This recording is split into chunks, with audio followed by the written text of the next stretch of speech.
యాదాద్రి భువనగిరి జిల్లా కాటేపల్లిలో premier explosive కంపెనీలో పేలుడు జరిగినటువంటి ప్రదేశాన్ని ఎంపీ చామల కిరణ్ కుమార్ రెడ్డి, ప్రభుత్వ విప్ బీర్లా ఐలయ్య సందర్శించారు. అక్కడి పరిస్థితిపై కంపెనీ యాజమాన్యంతో చర్చించారు. చనిపోయినటువంటి బాధితులకు దగ్గరుండి ఎక్స్గ్రేషియా ఇప్పించారు. అలాగే గాయపడ్డ వారికి సరైనటువంటి వైద్యం అందే వరకు కంపెనీ యాజమాన్యం బాధ్యత వహించాలని కోరారు.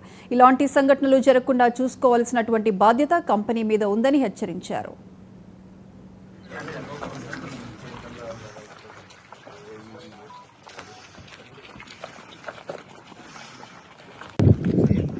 ఈరోజు ఈ ప్రీమియర్ ఎక్స్ప్లోజివ్స్ లిమిటెడ్ ఈ కంపెనీ ఫిబ్రవరి నెలలో కూడా ఒక ఇన్సిడెంట్ జరిగింది. ఈ కంపెనీ ఇంకొక బ్రాంచ్లో అప్పుడు కూడా ఒక ప్రాణం కోల్పోయింది. అప్పుడే నేను ఎక్స్ప్లోజివ్స్ ఇండియా అని ఏదైతే ఆర్గనైజేషన్ ఉందో వీటన్నిటిని పర్యవేక్షణ చేస్తుంది ఈ ఇండస్ట్రీస్ కూడా. వారికి నేను ఓపెన్ లెటర్ ఇచ్చిన ఏకే మీనా గారు అని వాళ్ళ ఆఫీసర్.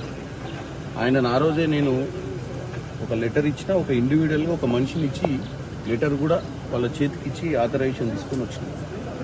ఎందుకంటే ఈరోజు ఇన్సిడెంట్ అయిన తర్వాత మనం మాట్లాడుతున్నాం. నేను ఇన్సిడెంట్ కాకముందే ఈ ఎక్స్ప్లోజివ్ కంపెనీస్ అయినా ఇక్కడ ఈ ప్రాంతంలో ఉన్నటువంటి వేరే ఇండస్ట్రీస్ ఏమైనా సరే, అవి ఫార్మా ఇండస్ట్రీస్ కానీ ఎక్స్ప్లోజివ్ ఇండస్ట్రీస్, వీటికి సేఫ్టీ మెజర్మెంట్స్ అనేది చాలా మ్యాండేటరీ. ఈరోజు ప్రాణ నష్టం జరిగిన తర్వాత మనం ఆ ప్రాణ నష్టానికి అంచనాలు వేస్తూ ఈరోజు మాట్లాడే పరిస్థితి రావద్దని కోరుకుంటున్నాను. ఎందుకంటే మనం జరిగిన తర్వాత డెఫినెట్గా నాయకులుగా మా బాధ్యత ఆ కుటుంబాన్ని ఆదుకునేది.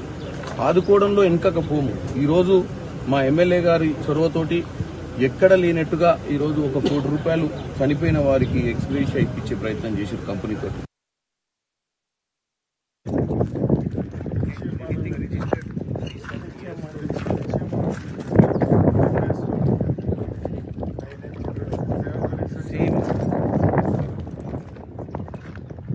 యాక్చువల్గా